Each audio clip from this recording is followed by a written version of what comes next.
Boom. Yeah, so this is we'll just keep it a short meeting for the Richmond Drivers Alliance post strike session. We'll just break down some of the pluses and minuses of our strike action, and of course the aborted caravan protest. My name's Evie. I guess we could do introductions first if that's cool.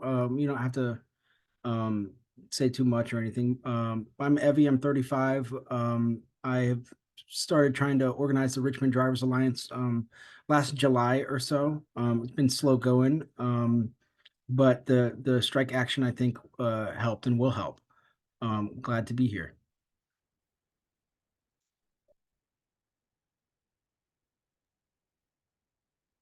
Um, so let's see. First, we'll talk about, let's see, the plan itself. Well, the strike action itself. We'll just sort of tell the story through some of these social media posts, because the social media aspect of the organizing is important. Um, but just for a little bit of background, on Valentine's Day, there was a an international call for gig drivers to strike. So not just rideshare drivers, but also food delivery workers. And they were saying global at first, but it turned out the main calls were just in Canada, and the UK and the US. I did speak with some drivers in South Africa who were interested in it, but they didn't. I don't think there was any organized groups there participating. But anyway, the idea was that everyone would use this day as a day of protest, and to withhold our labor from all of these gig companies, to protest against unfair deactivations, low pay, and unsafe working conditions are the primary things. And so the this call was put out by the rideshare professor, I want to say about 2.5 months ago. It's a YouTube content creator that who's also a driver. And it sort of just sort of lit a spark, and a bunch of different groups took hold of it and used it. And so that's what happened in Richmond is we decided we would go ahead and use this strike as an opportunity to draw drivers into the organization and to let the public know about our organization and about our issues as drivers, and what we face on the day to day and what we plan to do about it, what we hope to do about it, and how they can get involved. So it's more like, I don't want to say that it was for publicity. I'd like to say it was more like a lightning rod that can draw in and focus the energy. That is there because there is genuine like discontent. Drivers everywhere know that we're being mistreated and taken advantage of. And so the on Valentine's Day itself, our plan was to meet at the airport waiting lot between 11:30 and 12, and then caravan from there through the city. Um, Unfortunately, we did not seek or get a permit for this event, and ultimately that led to the police and airport security shutting it down before we could really get in and do what we were trying to do. Um, but we had a dozen and a half or so protest signs painted that made up. And the idea was to tape these protest signs to our cars, and also some pink and red streamers and caravan through the city. Um, we were able to get a total of 6 cars outfitted with these decorations before we got run off by security. I was hoping for double or triple or quadruple that amount. I was hoping for 2 dozen drivers and maybe a dozen or so non-driver supporters. Um, didn't work out. It's totally an oversight on my part as far as not getting the permit. I guess I thought we wouldn't need one since we weren't protesting there, but really just sort of gathering there and then leaving from there. But they saw it differently, obviously, that the we were trying to use the space. Oh, hey, Salman is joining. Cool. Um, Great. Hi, Salman. We're just sort of going over the strike action and the protest caravan action right now, and then we'll get we're gonna sort of just dissect it and do pros and cons, what good came out of it, what we can do better, and importantly, what we hope to do moving forward as a group, and how we can take this momentum that we're building and harness it and focus it. I'm glad to have you join us. Uh, Mr. Havey, Yep. I want to mention a few points here. So, as I was at the airport that day, before when I arrived there, so the convoy already left, and the police didn't let people, and they were checking their applications. Uber app, if it was on, they were letting them in. If not, they didn't let him in. They lot. So I've talked Really? to many drivers. I was like, are you guys not joining the strike? And the reason they gave is that the police warned them that they were report to the Uber to deactivate their Uber apps if they're not turning on and turning off. So one, and since the February 14th that we've launched the strike, that the prices has gotten much worse than it was before, I think, as I was noticing it on daily Uber. So Mm. it's even they cut more price down than before. Do you think they So did we that in could have, yeah, retaliation? of course, I think. And also, we have to like talk to these drivers closely, especially in the airport, because that's the core. We have to talk to them and convince them that nothing will happen to them. Because the day when you were there, if everybody was together, it would make sense. Because they everybody was afraid that their Uber app would be deactivated by and if they turn off. But we already turned it off. We didn't care about it. I've talked to them multiple times. A few of them, so they are my friends, and I've told them that you can turn it off. Don't care about these things. They cannot, without any legal uh, violations, they cannot deactivate your Uber account. So yeah, Yeah, thank you for sharing all that. Yeah, I'm definitely hearing what I'm hearing is that there's like a barrier of fear that we have to address to in order to involve some of the drivers that you know.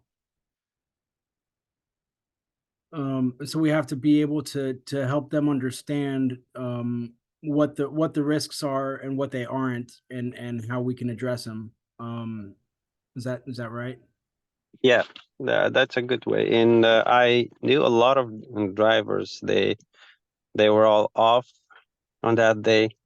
And the thing is, I don't know if I mentioned here it's gonna be proper or no. So they were like the ones they were off. They were requesting rides to check who is off and who is in the strike. And when they are requesting, and the people around in Shoreham area around, and as well as in the airport there, they were accepting rides, and they would then screenshot and they send in a group.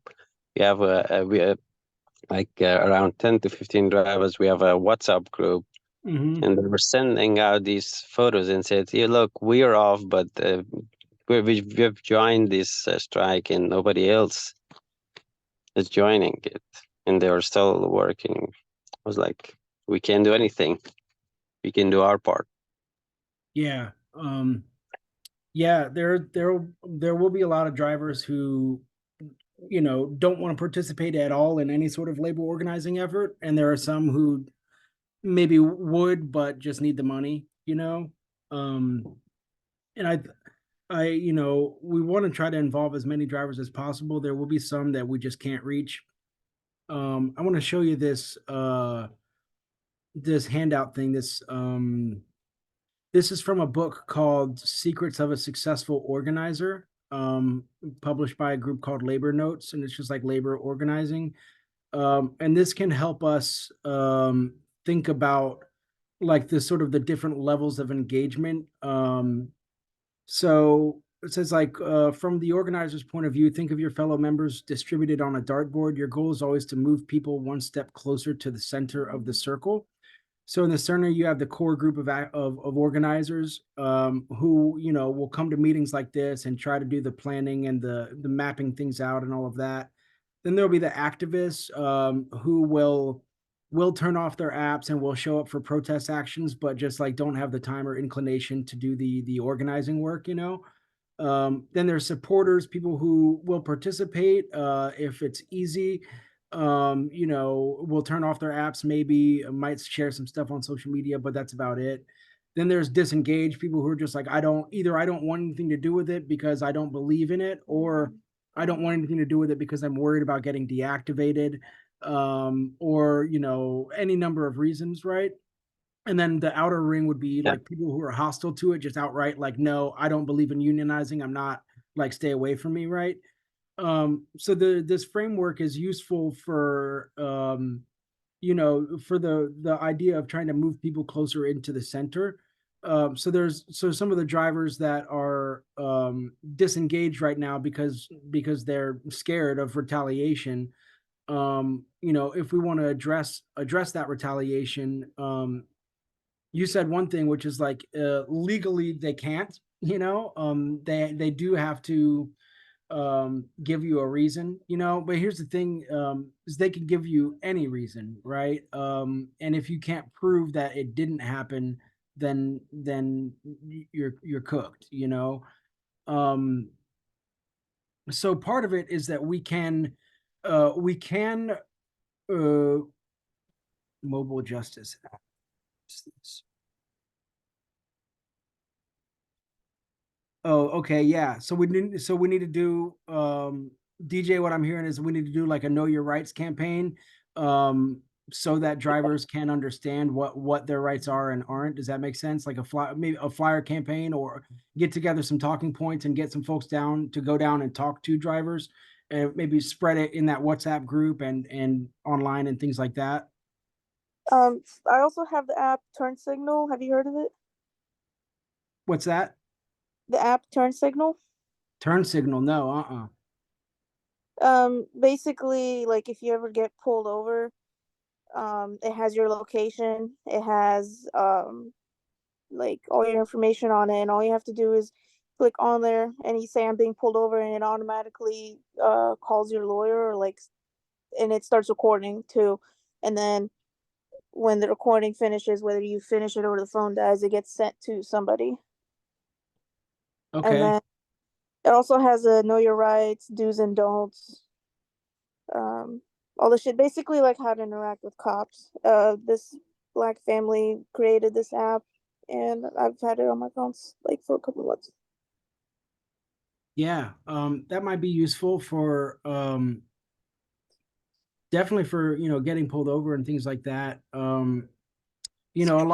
A lot of the complaints that might get someone deactivated is like inside the car, like or someone could just say like my driver was super rude to me or anything like that. And so they would so either need to, I guess is what you're saying, like this could be a useful substitute for a dash cam. It's mostly for getting pulled over and like protesting, but it also has like articles in the app you can read to like learn about things. And I was thinking maybe we could send an email to the person who has the app to update the articles with like informations about specific protests and stuff like that. That way more people who might not even like know about the protests happening have the app, and then they go read it and they find it. Okay, yeah. um yeah, so spreading knowledge about uh like your rights as a like your civil rights, but also your rights as a worker, as a campaign. Is that what you're saying? It's just everybody I've told about this, about the protest, nobody like knew about it. So it's like, how, because the people who know about it are already in that circle. It's already in their algorithm. But like, we don't need the people whose algorithm isn't to see it. We need everybody to see it. So like, I'm trying to figure out ways how to like broaden the spectrum. Can I get like a sticker for my car or something? I don't really Yeah, that's a good idea. just like tell everybody, even if they don't give a fuck about it, they'll tell somebody else who might think it's interesting. Yeah, yeah, I would like to sort of like have flyers that drivers can pass to riders if the conversation goes that way, right? If you're talking about organizing, or like flyers or little cards, even where people can get in touch and learn more.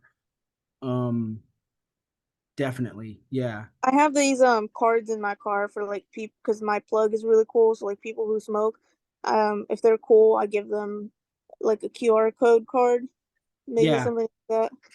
yep, yeah. So this is Sorry, didn't mean to rant. All right.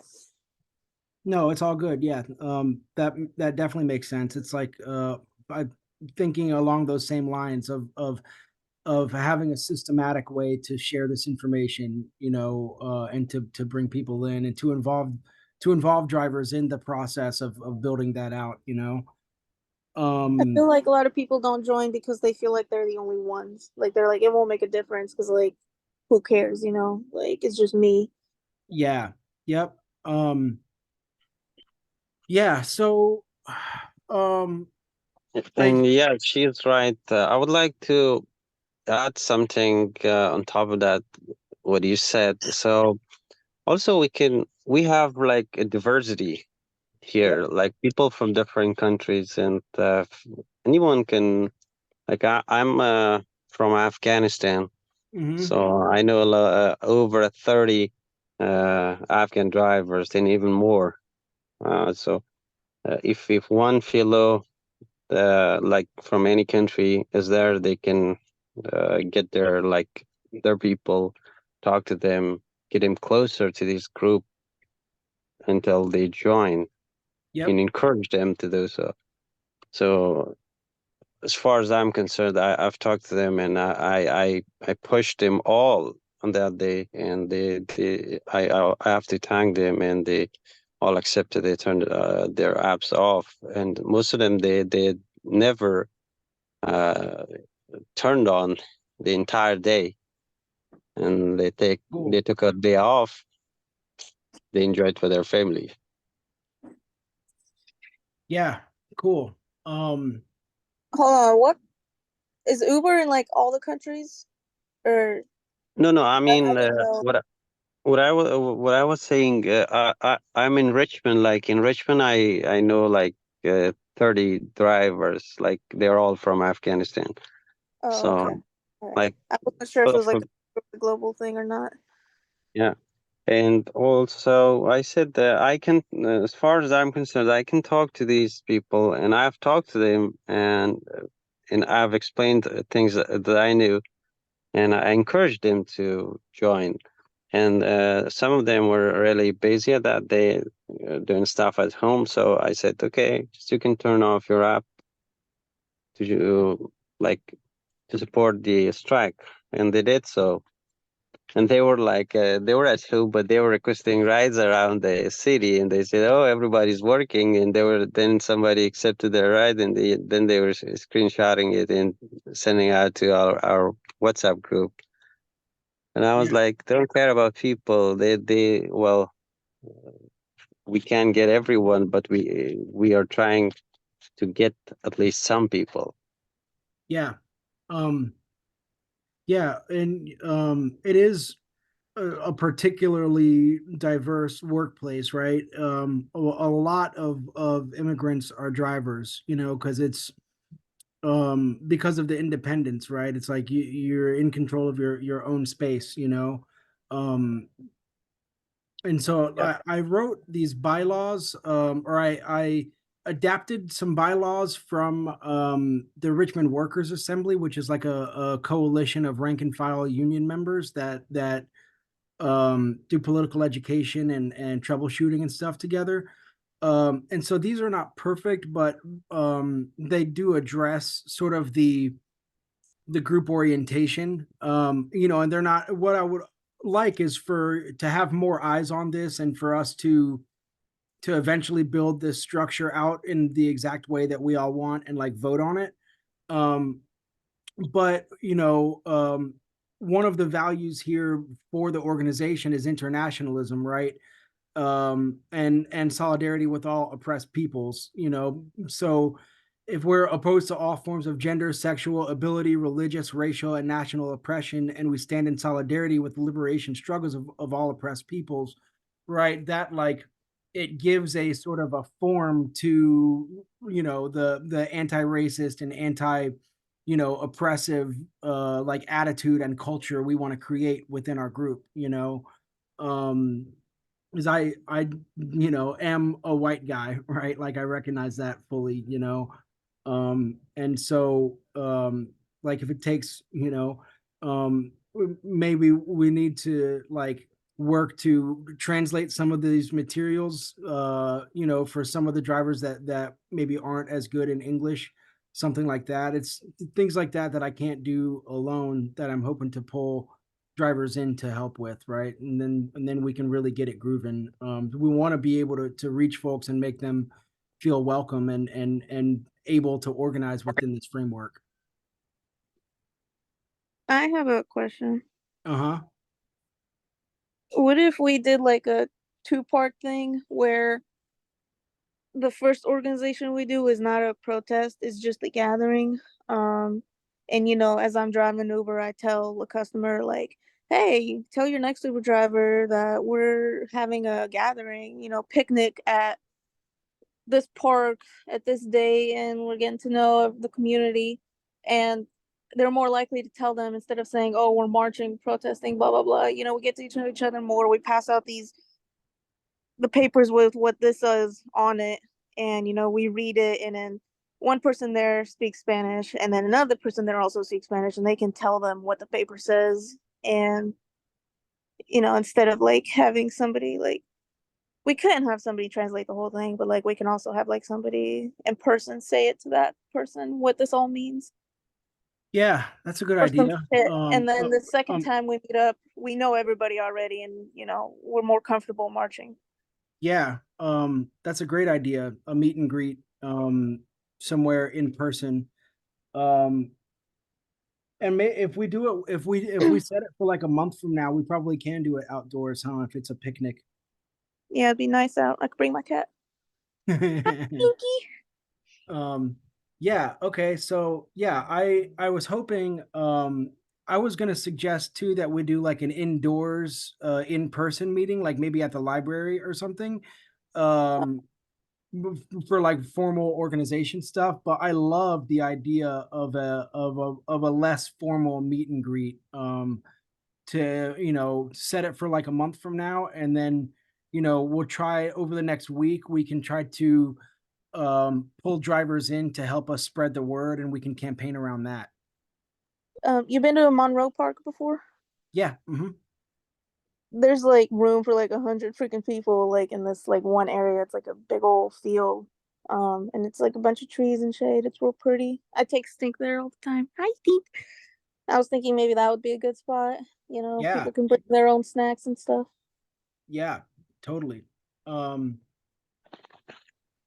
Yeah, okay, it's a Because I have really severe anxiety, so like I would be more comfortable showing up like to a march if I like knew at least like 5 people. yeah, what do you think about that, Mohammed? it's a good idea. I do agree with that, Jana. It's Diana, but America, Diana. like people in America see the J and they assume it's like an American J, but like in Albania, J is a yes sound. So, Sorry for pronouncing the J, Diana. no, you're fine. You're not like wrong to assume. It's just it's not pronounced like that. It's Diana. Yeah, it's a very good idea. I do agree with it. Cool. And we have to, the thing is, we have to encourage the people, like drivers around us, because they're kind of, how to say, broken apart, and they're not so interested to take part. Although the prices are crazy right now, I wonder how they like get these calls and keep on going. You know what's crazy? A lot of people I pick up are Uber drivers themselves. Yep. Like, Right. eh, Yep. Okay. Well, let's look at a calendar then and see what works. Like today, I got a ride from the airport. The rider told me that the Uber charged her uh $82 for 17 miles, and they give me $25. Wow. And I couldn't believe it.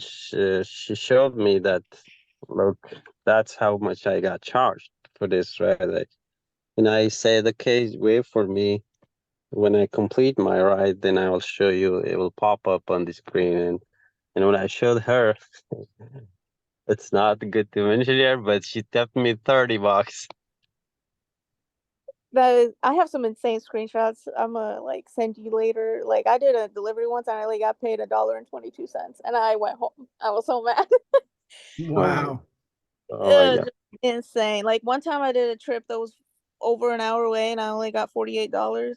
I I just took a DoorDash trip the other oh, day. I The way DoorDash does is sometimes you can choose to be paid like hourly, like 15.75 an hour plus tips, but they don't show you whether or not you get a tip before you take the trip. huh. And you have to accept every one in a row when you're on hourly. You only get one decline per hour. So I took a trip that said it was 30 miles away to Ashland. I'm like, delivering food for 30 miles. Surely they're going to break me off like at least a $10 tip or something. And it was not. It was that it was an hour, and Oh my God. yeah, it's like away she goes. I'm deactivated from Uber and Lyft right now, so I'm doing delivery. But so it's like the same beast at a even more exploitative level. It's like the algorithms operate the same to pay you as little as possible, but they assume that your car is worse, so it costs Yeah. less. And it's, I think, the people I can't accept, Hey, like my stop that. accept, sometimes, oh, Diana, should I stick back? No, no, Oh, not you. Stop that. Okay. So, like, the more you accept rides with a low price, the more they send, because they evaluate the data. The data in their database shows that people are accepting, like, even if we assign calls people like $2, they still accept the calls. That's why if they see the data in their database, that's what speaks, not the like the algorithm. When they pay they set up the algorithm, but people are like accepting those rides. If you accept those rides and complete it, then the data shows that the people at $2 for 2 miles or 3 miles, they accept rice for $2. So why should we increase the price? yep. Yeah. And they are not going to increase it. The price that they lowered day by day it's about data in the data. They are checking their data and then they assign calls and they don't care about anything. They say as long as drivers accept calls, then they are assigning calls. They've got some And they drivers set up. trained to take even less Yeah, I Yeah, want to money. even see how less. low they'll go. Like Um, yesterday, my acceptance rate lowered to from 20 to 10, but I haven't accepted any call until they give me a good ride. Yeah, it wasted my time, but afterwards I got like 5 to 6 rides, and it was over $150. I have a question. uh-huh. Is it just me, or do y'all get these bullshit ass fucking message from coordinator type trips? And 9 times out of 10, you show up, there's nobody there. And what I've done now is because they'll say like it's like a coordinated trip. Either somebody with a flip phone or somebody who's like elderly, they like made called Uber to make this trip, and it says like to call that number when you show up there, and then there's like a backup one, and then every time I call that number, it doesn't even fucking exist. It goes and Yeah. then sometimes I do answer it, and one time I answered it, or I called and the lady did answer, and I was like, hey, I just want to like make sure you're a real fucking person and this is a real fucking trip. And she's like, yeah. And I was like, okay, cool. I'm 7 minutes away. And she's like, okay. And I show up and I call and she's like, oh, I'm not there anymore. The Uber came and took me. And apparently the company sent 2 Ubers out and I wasted my fucking time. Oh my And gosh. I always decline those message to coordinator trips. Like the second the trip starts and it sends me that automated message, I immediately cancel it if if the person doesn't answer the call. And then my cancellation rate is so shit because of that. Because like those trips aren't fucking real. So how am I expected to take a trip if it doesn't fucking exist? Like the person isn't even there. Like Yeah. Yeah. And then if you want to get it taken off, it's like, Yeah. you can message them, but they might not. It's all that crap. I I don't hate even it. know if I get taken off. It's just I'm so sick of those, and like I might keep almost losing my gold status because of my cancellation rate. Mm-hmm. Oh, your gold status. So my So, Well, I'm almost cancellation flat. rate is, so is it on Uber or Lyft? Uber. I don't have Lyft yet. Okay. In Uber, my cancellation was 37. Percent. It was 37%. But Mine is like 4% now, which is like the threshold. And they keep no, reminding me. that was no, that was my cancellation rate. But now my acceptance rate was 6. You know, I respect. I respect that. The only reason I'm trying to get the platinum is because I'm pretty sure platinum is where you can like select the area you work in. Ah, that's great. So the thing is, they're just sending calls. They now before. Did you notice that before, like Uber, when they send calls to you, there were something pop up on top of the trip that said pickup included. They were paying for your pickup. Like if you go 10 miles to pick up somebody, they were paying for 10 miles. The distance was covered for your pickup. Now they removed it. Like if I'm in Richmond downtown and they assign calls from Shortbound to me, and it says it's $6, you go 10 miles, pick up, and drop off 2 miles, and it I give you $6. I got a ridiculous ass trip once that said 22 minutes away and the trip was only 4 minutes. Who the fuck? You can't find one other driver that's closer. Not even a single fucking one, bitch. Yeah, but before the thing was the pickup was included, and it was paid by the Uber. Now they removed that. They can't be legal. Some of the shit they're doing. I wonder if we can go after it. That's what I was telling you. I called directly Uber and I talked to them. I said no. They said this is our specialized team's decision. They are making these decisions. We're not. I said you have to connect me with you. So after an hour, I connected to the specialized team, and then I talked to them about 15 minutes. And what I was telling them was, so you calculate it how you based on what law regulations, how do you calculate this, right? In why did you remove the pickup included money? And Agree. that's what, you know what they said it's about data. And I was just silent. They said drivers accept it, that you are the only one who talked to us about this and nobody else. I was like, okay. That's annoying. That I can't believe they even had the audacity to say that. Hey, Jim. You can't believe it either, Jim, huh? When you talk to them you can believe it. um, Because you know, the thing is, I was in the airport the other day, and I was getting calls, but it wasn't even 50 cents per mile. And I called again the support. I said, how do you calculate these rides? How can I get this? Do you consider drivers, oil change, wear and tear, all in mileage, everything? How do you calculate this? Like you get a lot of money out of this trip, but the calls you assign to drivers, it's not 50 cents a mile. And all they said, oh, it's a specialized team, this and that, blah blah. I've been getting like people's numbers if they do like. There's this one lady that goes to Norfolk like every other weekend to see her boyfriend, and I was like, you know what? Just give me your number. Don't pay Uber because they're gonna take a bunch of money out. Just pay me directly, and I'll take you there. Yeah. That's what I do. I'm like, I don't know if it's legal, but fuck it. Like, In Virginia, it is not. I don't care. Yeah, right. Yeah. It's one thing I want to fight in 2026 is that anti-moonlighting law. It's like basically it's like if they find out, any driver is doing that, then they can deactivate. And it's unfortunately the pay transparency bill that got put forward amended that portion of the law but left that exact portion intact, and I was mad about it.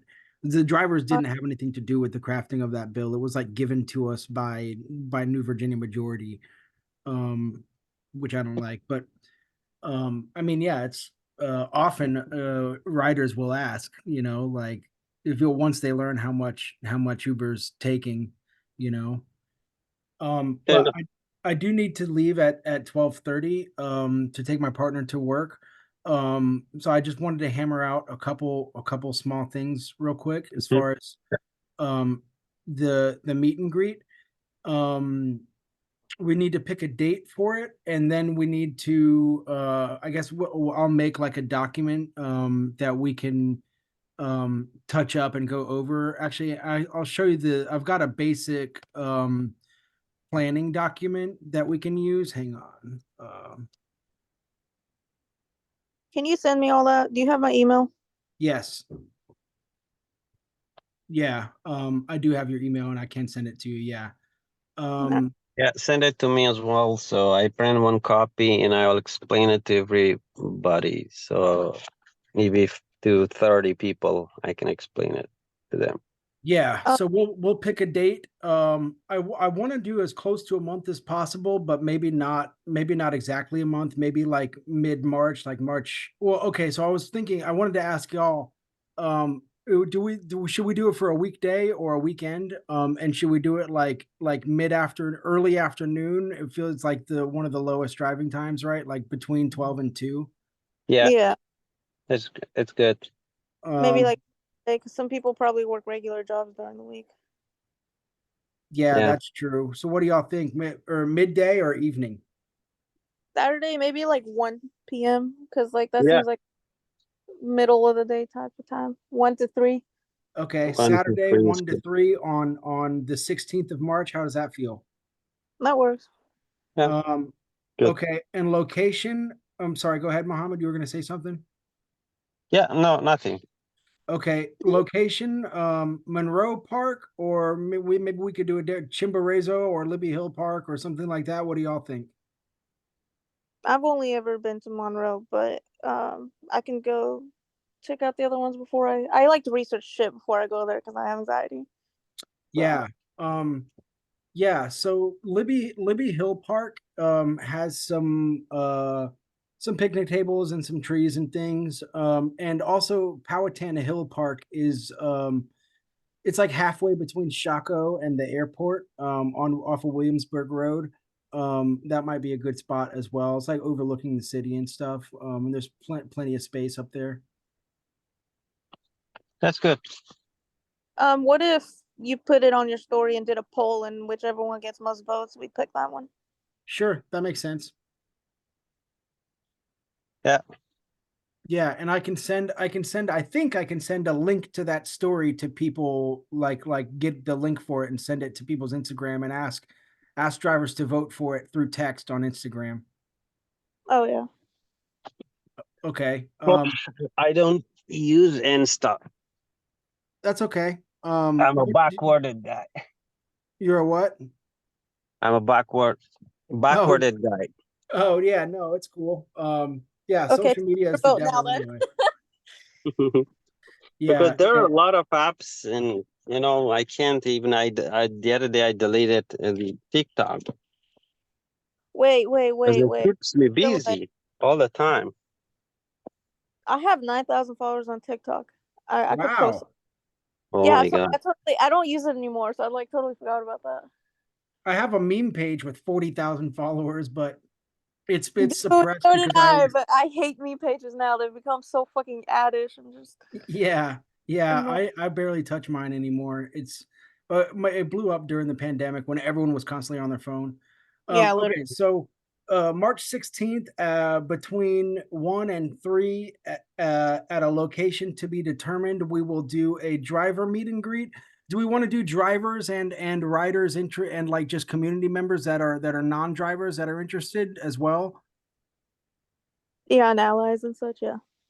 Yeah. Um, Okay, cool. And we can and we'll work on getting a program together, and I guess I'll look into whether we need a permit to gather there. I don't think we do, but I'll Uh, make sure from app now and shit. on permit wise. If you go to that app right here, it says I'm organizing a protest. You're right. And then it says, do I need a permit? You don't need a permit to march in the streets or sidewalks as long as it doesn't obstruct car or pedestrian traffic. Let me see. It keeps fucking going. Just read the whole thing. Gotcha. Um Just, all right. So that'll be the next thing that we do. We'll probably need to have at least one more meeting about this. And I'm also going to put together another online orientation meeting. But we'll plan for this meet and greet Saturday the 16th from 1 to 3. We'll have sign up sheets, maybe we should snacks, yes or no. I don't know if it's a cookout kind of thing, if we do BYOF or what.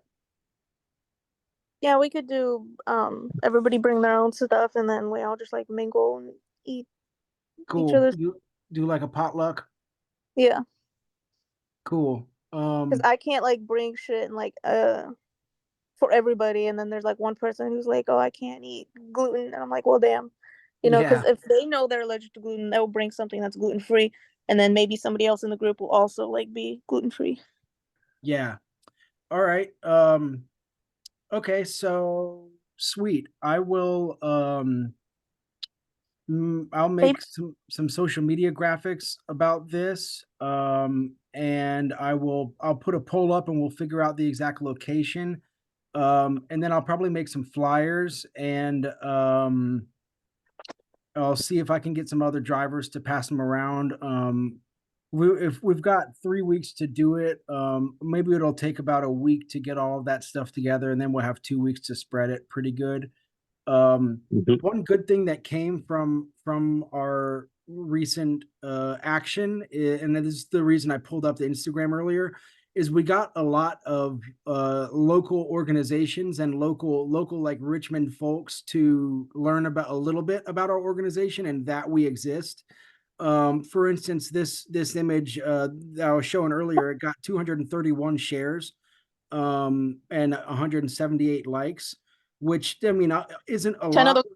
but our page is brand new. So what I did basically is I messaged a lot of local like organizers and like social justice groups and groups that are connected to the people, because the idea was to let people know about the strike so that they wouldn't get stranded by it, because I knew there were dozens of drivers striking, even though there were only not all of them participated in the caravan.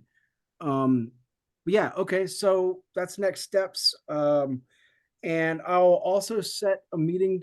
Should we try to meet again 1 week from today at this time? Yeah, of course. Yeah, Just All send right. out the link. yep. All right, I'll so we'll get a do. won't filter. All right, cool. So I'll make another Zoom link and I'll send it out. And hopefully we'll get more people to participate in the next one. And we'll go from there. Yeah, that's great. So Thanks for you run this participating. Okay. page? Yeah, yeah, and I can give you access to it if you want to help, and we can just post stories together or whatever. I don't want to do it alone, but I just know someone needed to start it. You know. Yeah. I gave my computer to a friend who's a writer and his took a shit, so he has that, but I'm trying to get a new computer. But I can edit shit on my phone too. Cool. Yeah, I made it. I made it a while back. October 2nd, I guess. Yeah. And um, yeah, I know that not every driver uses it. There's also a Facebook page for the Richmond Drivers Alliance. Um, but it's 12:30, so I do got a jet. But I will upload this video to our YouTube, and I'll send a link out to everyone about it, and I'll also I'll pull some notes from the recording from the transcript. Oh, we're getting someone joining. Um, they're late. Oh yeah. At the end of our conversation, joined. But it's still Yeah, good. yeah. I guess they read the end time first. Oh yeah. Hey, you stop it. Stop it. Don't even think about it. Hi, Med MED. We're just about to log off. We met from 11:30 to 12:30. Um, but thank you for joining. I don't think. Oh, yeah, he is muted. Yeah. Hello. Hey, hi. Hi, how you doing, sir? How are you? Pretty good. How you doing? Good, buddy. Thanks for asking. Oh, you Yeah. guys, you done already, right? Yeah, we just now finished. I recorded the meeting, so I will post it to our YouTube, and I'll Sure, send the link sure. I out. will.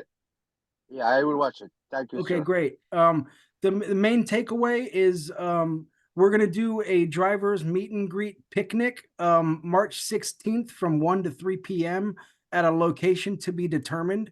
And we'll just get as many drivers together as possible just to talk about stuff. And drivers and riders. We'll just do sort of a you just so we can all meet each other and go from there. Oh, great. Thanks, man. Sorry, Cool. I already started working, but I just want to see what's going on. Yeah.